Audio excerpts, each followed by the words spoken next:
Agora tem um assunto importante, vamos repercutir com os nossos comentaristas, porque uma nova pesquisa que foi realizada pelo Instituto Paraná, divulgado nesta quinta-feira, indica que Michele Bolsonaro é a favorita da direita para 2026.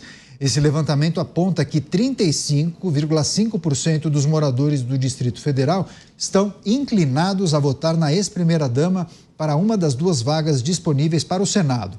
Apesar de estar inelegível, Jair Bolsonaro também é o favorito dos brasilienses para a presidência, com quase 40% da preferência. Ele lidera com uma diferença de 12 pontos percentuais sobre o atual presidente Lula. Você, Luiz Felipe Dávila, projeções feitas pelo Instituto de Pesquisa para as eleições no Distrito Federal para 26, Senado e Presidência da República. Integrantes da família Bolsonaro nas cabeças. Para o Senado Federal, Michele Bolsonaro aparece como favorita e Jair Bolsonaro, atualmente inelegível, também aparece na primeira colocação nessa pesquisa de intenção de votos. Dávila. Está muito longe de 2026, então qualquer pesquisa de hoje não diz muito. Mas o que diz muito é que a família Bolsonaro continua sendo enormemente popular. E é isso que tira o sono da oposição, porque, no fundo, são candidatos competitivos, tendo direito ou não. É óbvio que poucas pessoas entendem que Jair Bolsonaro não pode hoje disputar a eleição, mas o nome dele continua forte lá, como se ele fosse disputar, e, portanto, continua muito bem cotado, como mostram as pesquisas. E Michele Bolsonaro ir disputar uma vaga no Senado também é uma possibilidade. Agora, eu sempre gosto de lembrar que cargo majoritário não é desejo pessoal. O cargo majoritário precisa ter uma conjuntura que consiga empurrar aquela candidatura. É uma negociação de partido, de legenda. Agora, é óbvio que qualquer legenda majoritária gostaria de ter uma candidata com enorme chance de vitória, que é o que está mostrando aí as primeiras pesquisas. Então, apenas mostra que a popularidade da família Bolsonaro continua em alta. E isso tira o sono da esquerda, que muitas vezes quer utilizar o Estado, o aparelhamento do Estado, para afastar essas pessoas do jogo político.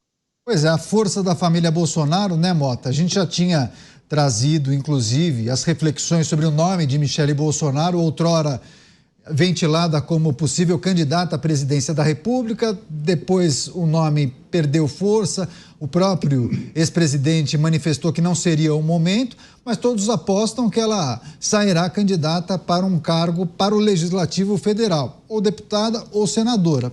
Parece que para o Senado do DF, hein, Mota? Pois é, a campanha eleitoral da direita para 2026 já começou.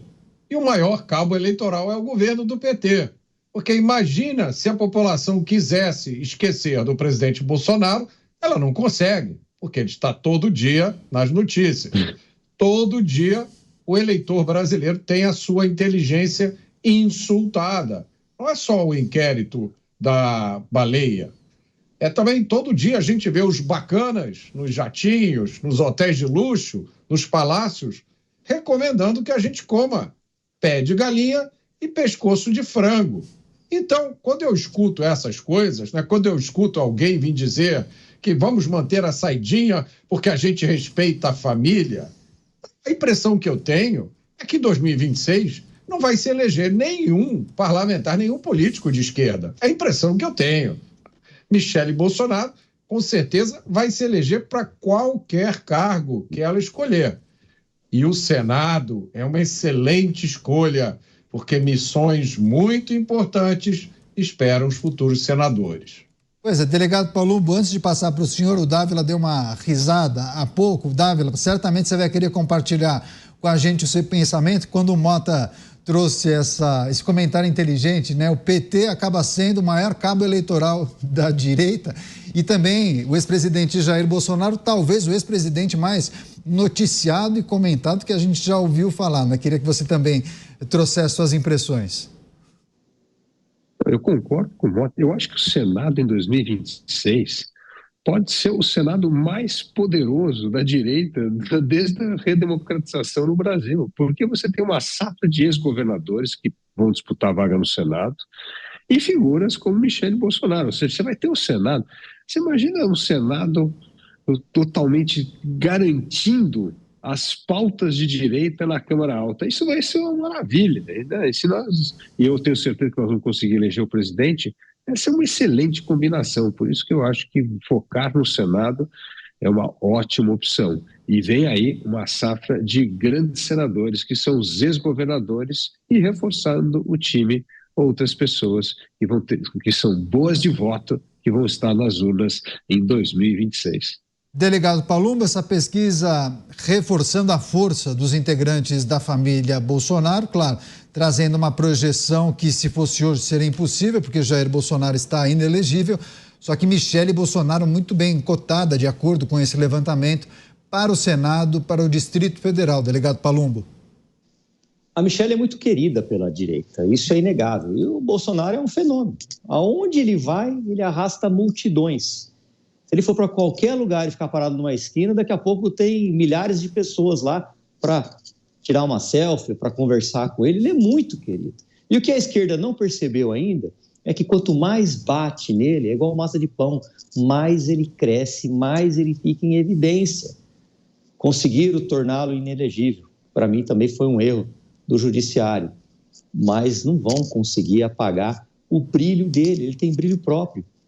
Ele arrasta multidões. É por isso que a gente vê muitos políticos, sem muita expressão, se escorando no Bolsonaro.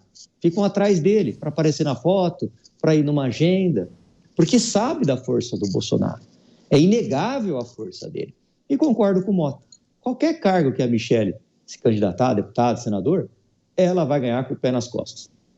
Pois é, agora, Mota, para chegar a 26, a gente precisa passar por 2024, né?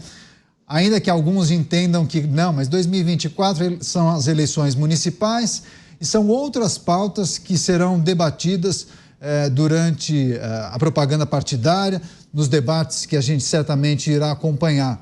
Será que é bem isso? Você não acha que a gente cada vez mais observa uma fusão dos temas e quando você acaba nacionalizando também um debate no âmbito do município, você acaba trazendo elementos importantes que trata justamente daquilo que você defende tanto, ideias e convicção? Eu acho que o grande fator que vai tornar essa eleição diferente, Caniato, é o que eu acabei de falar no meu comentário anterior, é o deboche. Uma coisa é você ter opiniões diferentes, visão do mundo diferente. Você pode até genuinamente acreditar que o criminoso, a maioria deles não tinha intenção de cometer o crime.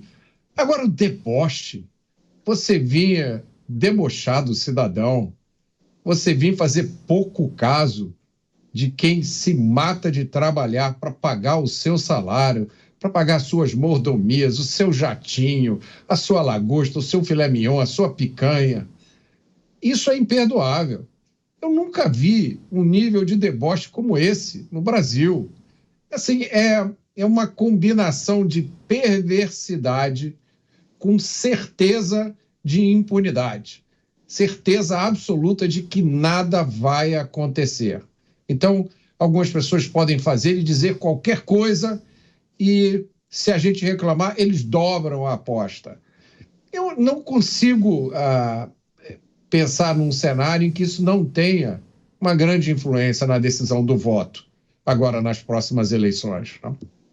Eu acho que a gente pode ver aqui um fenômeno contrário ao que acabou de acontecer agora no Reino Unido, nas eleições, onde os conservadores lá levaram uma surra, porque não tinham convicções, eram conservadores só no nome, e não tinham competência para fazer o trabalho que eles faziam, que eles deveriam ter feito, se envolveram em escândalos.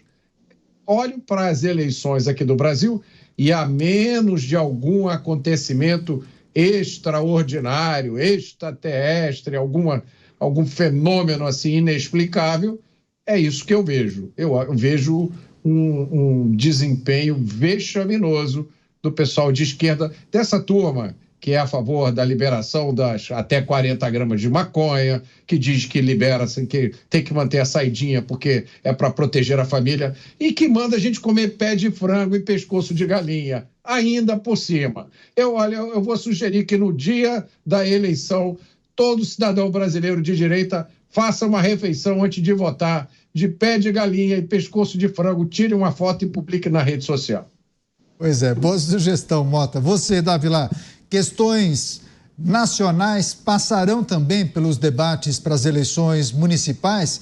Você acha que, apesar daqueles debates que tratam de questões do dia a dia do cidadão, a rua esburacada, o problema de iluminação em um bairro mais afastado, você acha que, além disso, aquelas questões que envolvem o Executivo Federal, o Poder Legislativo em Brasília e também o Judiciário, isso, de certa forma, também pode contaminar o debate aqui no âmbito do município? Olha, em grandes cidades, como é o caso de São Paulo, Rio de Janeiro, é óbvio que pode ter uma dose de nacionalização do debate, né? Aliás, o presidente Lula tenta fazer isso, abraçando Boulos e tratando de temas nacionais na campanha do Boulos. Então, ele é o principal cabo eleitoral da nacionalização da pauta política aqui em São Paulo. Mas o fato é que o cidadão, na maioria dos municípios brasileiros, ele quer saber quem é o bom gestor local, ele quer saber quem é que vai resolver o problema da cidade. E ele não dá muita bola para essa questão nacional. Então, exceto grandes colégios eleitorais aí, das principais capitais, que isso pode ter algum tempero, mas não é o fundamental. Se você não tratar dos problemas da cidade, o cidadão não vota em você, porque ele entende que você não conhece nada da cidade. Não votar numa pessoa que não conhece os problemas da cidade. Então, eleição municipal é uma eleição que você tem que mostrar conhecimento da cidade. Agora, é óbvio, São Paulo, Rio, Belo Horizonte, lugares assim, vai ter uma pitada de nacionalização, mas não adianta nacionalizar muito não, porque isso aí só espanta o eleitor. O eleitor quer saber quem é que vai tomar conta, como é que vai resolver os problemas da minha cidade. Pois é, delegado Palumbo, que já disputou uma eleição para a vereança, né? Foi vereador aqui na capital paulista, delegado Palumbo, e depois disputou uma para a Câmara Federal, ou seja, os dois lados da moeda sabem bem a diferença desse tipo de debate, né? É possível nacionalizar em parte o debate aqui na cidade de São Paulo? A segurança pública é uma pauta da União, a União que pode legislar sobre segurança pública. A União que eu digo são os deputados federais e os senadores. E aqui em São Paulo a gente vê um exemplo disso. O Boulos colocou um coronel para ajudar na sua campanha. Por quê? Porque ele sabe que a segurança pública vai ser o calcanhar de Aquiles. Ele sabe que o povo clama por duas coisas: saúde e segurança. Então, vai ser uma eleição polarizada e compactua do mesmo pensamento do Mota. Eu acho que a esquerda vai tomar uma surra, porque o povo está cansado de gente que defende bandido. O povo está cansado de ver essas pessoas irem para a TV e falar que não pode acabar com a saidinha, que tem que liberar as drogas, que é só colocar tornozeleira, que tem que soltar milhares de presos, porque esse mesmo povo é roubado todos os dias.